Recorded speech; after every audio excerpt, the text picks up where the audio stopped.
Salam, əziz 11-lər və 11-ci sinif olmağa hazırlaşanlar. Deməli, sizə kiçik bir məlumat vermək istəyirəm. Əsas məlumat nədən ibarətdir? Deməli, bilirik ki, 11-ci sinifdə Azərbaycan dilində 2 dənə mətnin biri bədii üslubdadır, biri isə publistik üslubdadır. Bəs bu bədii üslub nədir ümumiyyətlə? Bədii üslubun əsas xüsusiyyətləri hansıdır? Biz mətnin bədii üslubda olduğunu necə ayıracağıq? Və eyni zamanda bədii üslubda olan sözləri və ya sözü üslubi xüsusiyyətlərinə görə zənginləşdirmək adətən bədii üsluba aid mətnlərin verdiyi suallardan biridir. Deməli, bir şey yadınızda saxlayaq ki, bədii üslub bədii əsərlərin dilidir. Bütün xüsusiyyətimiz nədir? Bədii əsərlərin dilidir. Bədii əsərlər hansılardır? Deməli, bədii əsərlər bildiyimiz lirik, epik və dramatik növdə yazılmış əsərlərdir.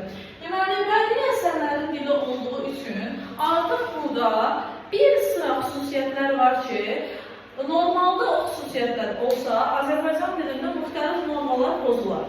Amma bədii üslubda norma pozuntusu bu hallarda baş verir. Birincisi hansıdır?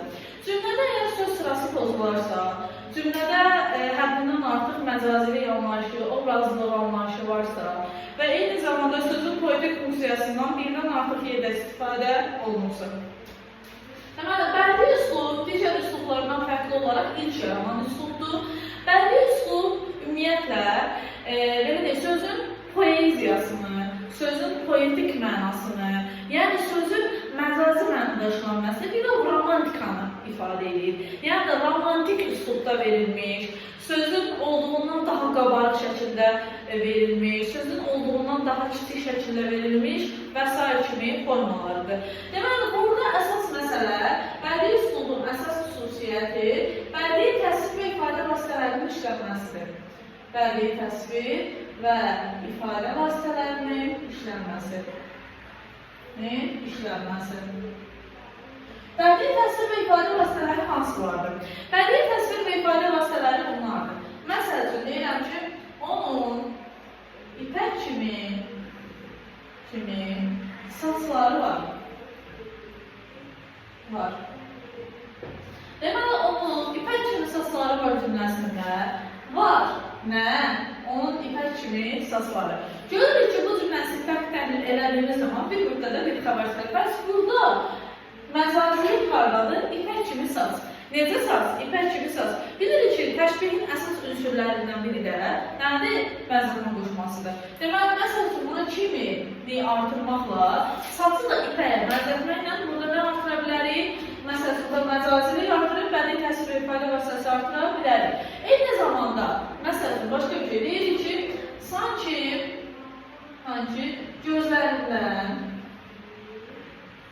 alov yağırdı cümləsində.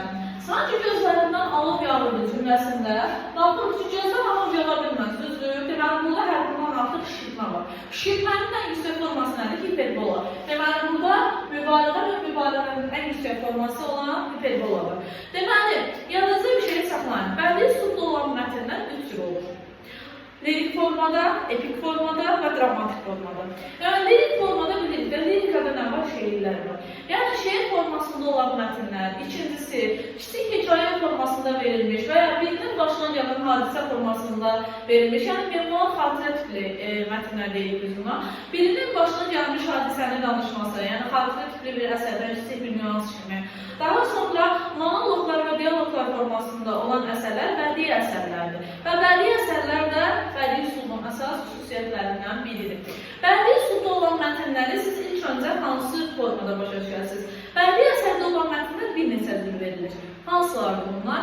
Birincisi, bədii əsərlərdə olan mətnlər bu formada verilir. Bayaq dediyim kimi, biri başına gələn bir hadisəni danışır. Deməli, burada nə var? Nəqletmə var. Nəqletmə vardı olur bədii əsərlərdə. İkincisi, bədii üslubda olan mətnlər şeir formasında, bəndlər, beytlər formasında verilə bilər.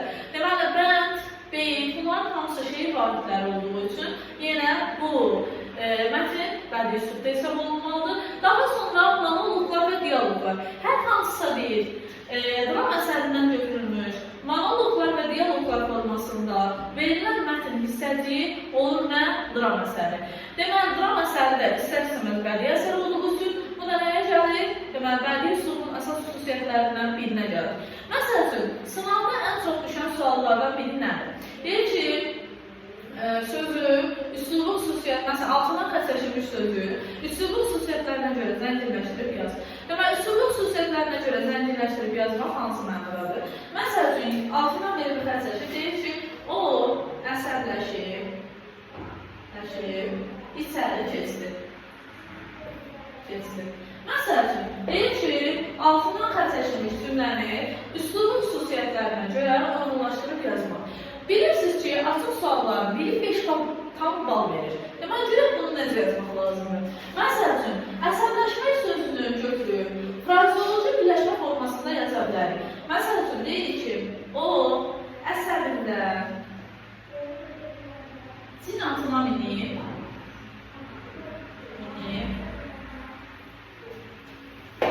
içəri keçdi. O əsərindən cin atına minib, içəri keçdi. Deməli, əsərləşmək sözünü cin atına minmək frazeoloji birləşməsi ilə əvəz edirik. Bu zaman olur, həmin sözü üslubun xüsusiyyətlərinə görə zənginləşdirmək. Daha açıq şəkildə bir video da hazırlayacağım. Bu video yəqin ki, hamınıza kömək olar. Sağ olun.